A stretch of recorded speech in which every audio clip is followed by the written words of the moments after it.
নমস্কার বন্ধুরা। তো তোমাদেরকে চলো নিয়ে যাই একটু নদীর পাড়ে। তো নদীর পাড়ে এখানে করলা ক্ষেতে কাকিমণি করলা তুলছে, আর এখানে বুনু দেখলাম কুল কুড়িয়ে নিয়ে এসেছে। তো বললাম কোথায় রে, তো আমাকে এদিকেও দেখিয়ে দিল।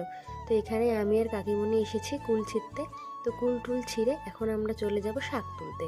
তো চলো তোমাদেরকে নিয়ে যাই যেখানে শাক তুলবো সেখানে। তো ওই যে দূরে দেখা যাচ্ছে সর্ষে ক্ষেত, সেখানেই আমরা শাক তুলবো।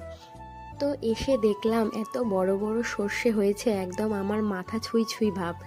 তো যাই হোক, এখানে একটু নিচে বসে বসে আমি আর আমার বড় মা এসেছি শাক তুলতে। তো আমি আর আমার বড় মা শাক তুলবো, আর এইদিকে হচ্ছে দেখো আমি একটু সর্ষে ফুল ছিঁড়ে একটু মডেলিং করছিলাম।